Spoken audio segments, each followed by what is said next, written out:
Here we are, back for week number 4 of Waste of the Week. In recent weeks, I've highlighted what I describe as excess spending of taxpayers and unnecessary spending of taxpayers' dollars. We talked about double dipping in Social Security and unemployment insurance, which, if we could close this loophole, which is against the law, the violations of the double dipping clearly are something that we need to address. And if we could close this loophole, we could save the taxpayer $5.7 billion in savings. Duplication in federal economic development programs, 50-some programs that provide for workforce training spread among a number of agencies.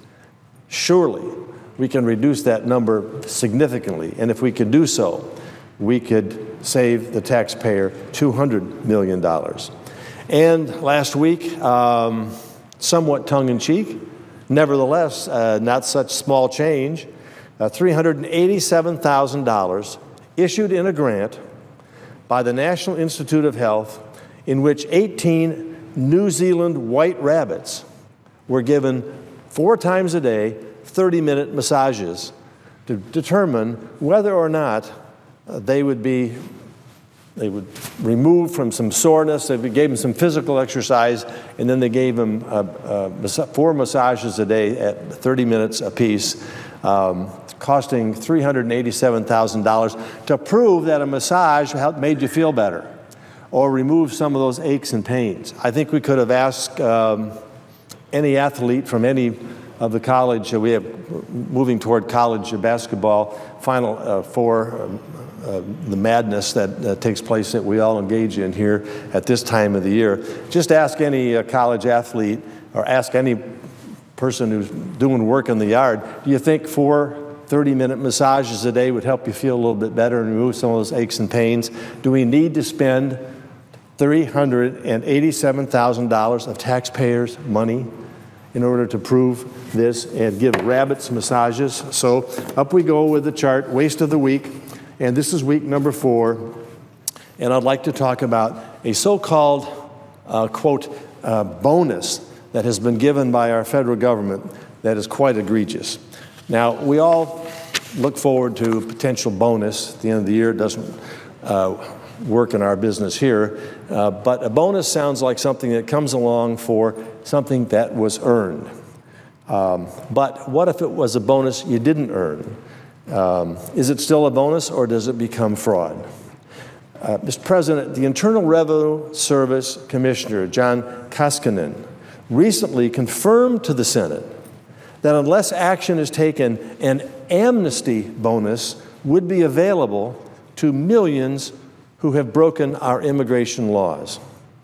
All of this stems from the President's announcement in November of 2014 to grant 3 years of tentative legal status to as many as 4 million individuals who crossed America's borders into this country illegally. Fortunately, President Obama's executive amnesty has been temporarily blocked by a federal court, and hopefully that blockage will survive a legal pursuit in terms of undo it.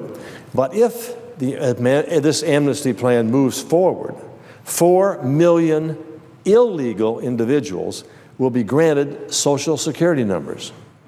And why does this matter? Well, when you're granted a Social Security number, it triggers certain benefits, including eligibility for the Earned Income Tax Credit for up to 3 prior years and future tax filing years. Now, the Earned Income Tax Credit is a benefit for working people who have low to moderate income. It's an incentive and a reward for those who choose to work, and it does help to reduce the number of those who are dependent on government welfare programs. And it allows some individuals to receive payments from the U.S. Treasury just by filing a tax return. It reduces the amount of tax an individual owes and may also provide a tax refund.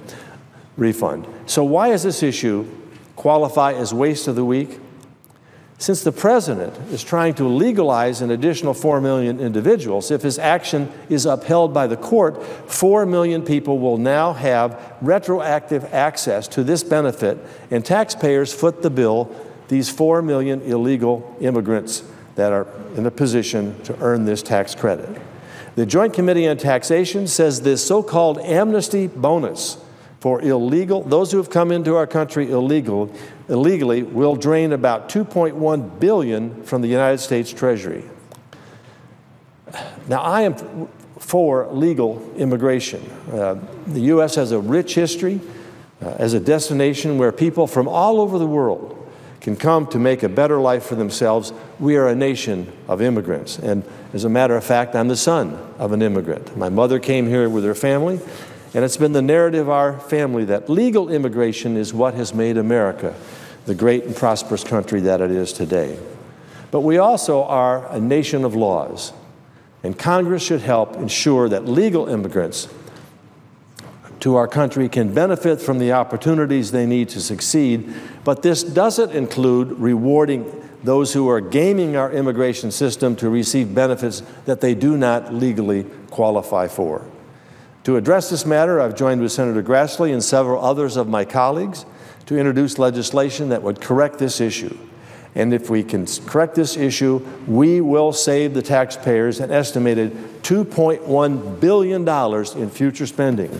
So up we go with the thermometer here, and we will be adding another $2.1 billion to the money that can be saved for our taxpayers by eliminating duplication, by pursuing rewards that are not legally given, by looking at the way the government wastes money, by giving rabbits back rubs. We're going to continue to fill this up until we and hopefully reach the $100 billion goal. That's not small change. I continue to hear from Hoosiers and others who write and say,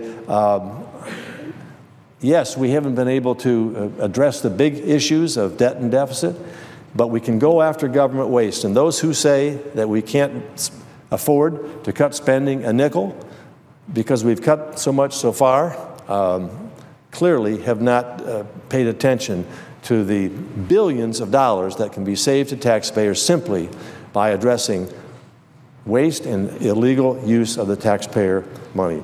I look forward to sharing some of these in coming weeks. And Mr. President, I thank the sponsor of the bill here for giving me the time to come down and add another waste of the week to the list, climbing toward our goal of $100 billion in savings for the taxpayer who is overtaxed already. Mr. President, with that, I yield the floor.